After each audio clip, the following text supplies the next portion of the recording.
भक्त प्रहलाद और हिरण्यकशिपु की ऐतिहासिक नगरी हरदोई पहुंचे ज्योतिष पीठ के शंकराचार्य स्वामी अविमुक्तेश्वरानंद सरस्वती ने कई अहम धार्मिक और समसामयिक मुद्दों पर खुलकर अपनी बात रखी। मीडिया से बातचीत के दौरान उन्होंने राम मंदिर ट्रस्ट, उसके महासचिव चंपत राय, राष्ट्रीय स्वयंसेवक संघ यानी आरएसएस और देश में मंदिरों के प्रबंधन को लेकर तीखी टिप्पणियां की। उन्होंने कहा कि मंदिरों की व्यवस्था ऐसे लोगों के हाथों में होनी चाहिए जो शास्त्रों की मर्यादा और सनातन परंपराओं की गहरी समझ रखते हों। शंकराचार्य ने अपने संबोधन की शुरुआत हरदोई की ऐतिहासिक और धार्मिक पहचान का उल्लेख करते हुए की। उन्होंने कहा कि ये भूमि भक्त प्रहलाद और हिरण्यकशिपु की कथा से जुड़ी हुई है, जो आज भी सत्य और धर्म की विजय का संदेश देती है। उनके अनुसार भक्त प्रहलाद ने बिना किसी हथियार के केवल अपनी अटूट श्रद्धा, धैर्य और सत्य के प्रति समर्पण के बल पर अत्याचार का सामना किया और अंततः अधर्म का विनाश हुआ। उन्होंने कहा कि हरदोई पूरे देश को ये प्रेरणा देता है कि अन्याय और अत्याचार चाहे जितना भी शक्तिशाली दिखाई दे, उसकी उम्र सीमित होती है और अंत में विजय सत्य की ही होती है। राम मंदिर ट्रस्ट में कथित वित्तीय अनियमितताओं से जुड़े सवालों पर शंकराचार्य ने स्पष्ट शब्दों में अपनी नाराजगी जाहिर की। उन्होंने कहा कि यदि 5 जून को बड़ी धनराशि बरामद होने जैसी घटना सामने आ चुकी थी, तो उसके 2 दिन बाद सार्वजनिक रूप से ये कहना कि सब कुछ सामान्य है और कोई विशेष घटना नहीं हुई, गंभीर सवाल खड़े करता है। उनका कहना था कि यदि किसी महत्वपूर्ण घटना की जानकारी जनता और मीडिया से छिपाई जाती है, तो उससे पारदर्शिता पर संदेह पैदा होना स्वाभाविक है। उन्होंने कहा कि जिस मामले को लेकर देश भर में चर्चा हो रही है, उस पर स्पष्ट और तथ्यात्मक जानकारी सामने आनी चाहिए। उनके अनुसार किसी भी धार्मिक संस्था की विश्वसनीयता उसके पारदर्शी संचालन पर निर्भर करती है। यदि कोई विवाद उत्पन्न होता है, तो उसका निष्पक्ष तरीके से समाधान होना चाहिए, ताकि श्रद्धालुओं का विश्वास बना रहे। चंपत राय का बचाव करने वाले कुछ संतों पर भी शंकराचार्य ने सवाल उठाए। उन्होंने कहा कि जो लोग बिना पूरे तथ्यों के किसी का पक्ष ले रहे हैं, उनकी भूमिका पर भी विचार किया जाना चाहिए। उनका आरोप था कि ऐसे लोगों के हित भी कहीं न कहीं जुड़े हो सकते हैं। हालांकि उन्होंने इस विषय पर किसी प्रकार का दस्तावेजी प्रमाण प्रस्तुत नहीं किया, लेकिन अपने बयान में उन्होंने निष्पक्ष जांच और जवाबदेही की आवश्यकता पर जोर दिया। राष्ट्रीय स्वयंसेवक संघ को लेकर भी शंकराचार्य ने अपनी राय स्पष्ट की।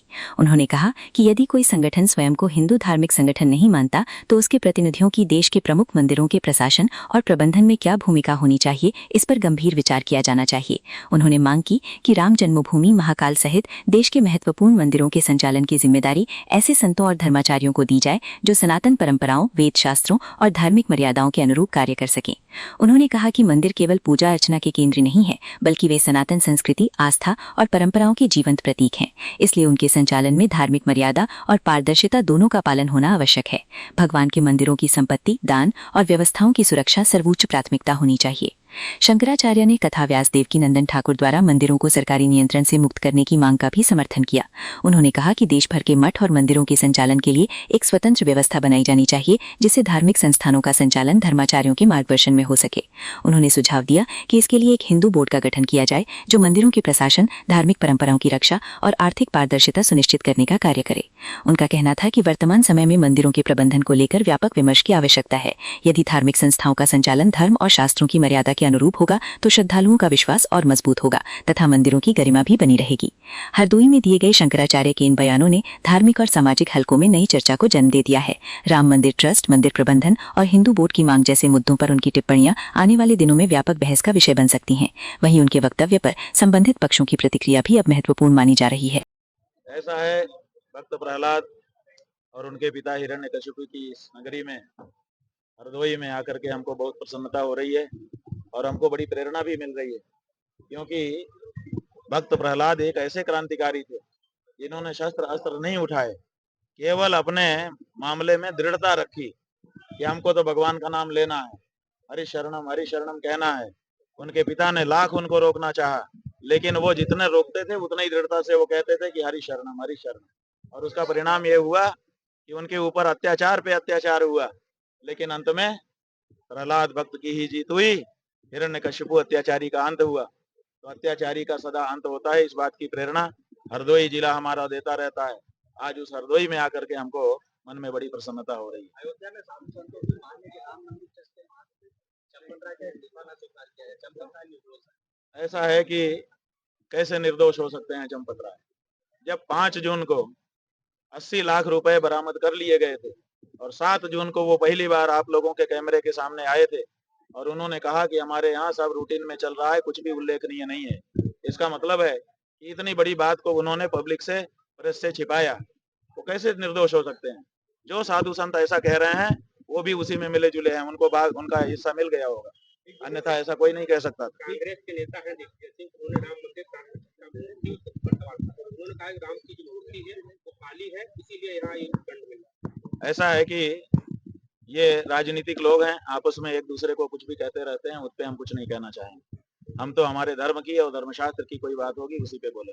आरएसएस ने हिंदू संगठनों का साथ है, साजिशें हो रही हैं। कौन कर रहा है ये साजिश? ये साजिश तो अंदर से ही निकल के आई है, आप ही के लोगों ने ये शुरू किया है। आप पहले अपने लोगों को तो समझाओ, क्या कर रहे थे राम जन्मभूमि के स्थान में बैठ करके? आप कहते हैं कि धैर्य रखे हिंदू, किस बात का धैर्य रखे बताओ?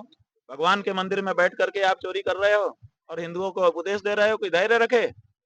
हमारा धैर्य, उनके ऊपर धैर्य रखें, ये नहीं हो सकता है। आपको जो भी दोषी हैं उन सब के ऊपर कार्रवाई करनी पड़ेगी और वहां से आपको हटना पड़ेगा। ये मंदिर, मठ मंदिर संभालना आपका काम नहीं है। आपने घोषणा की है कि हम हिंदू संगठन नहीं है, आरएसएस ने, कि हम हिंदू संगठन नहीं है। तो जब तुम हिंदू संगठन नहीं हो तो वहां पे क्यों अपने आदमियों को बैठा करके प्रबंधन में जुड़े हुए हो? ये हिंदुओं का काम है, जो शुद्ध हिंदू हैं, जो हिंदू धर्म के जानने वाले लोग हैं, जो अयोध्या के साधु संत हैं, जो देश के साधु संत हैं, उनको सौंपो और वहां से हटो, यही हमारा कहना है। चाहिए राम की रक्षा होनी चाहिए और राम की मर्यादा की रक्षा होनी चाहिए और राम के कोष की रक्षा होनी चाहिए।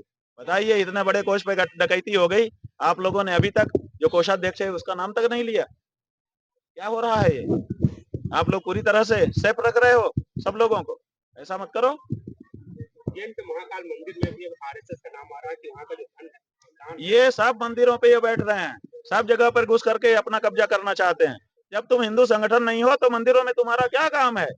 किसी भी मंदिर में किसी आरएसएस वाले को बैठ करके व्यवस्था करने का अधिकार खत्म कर देना चाहिए, भगा देना चाहिए।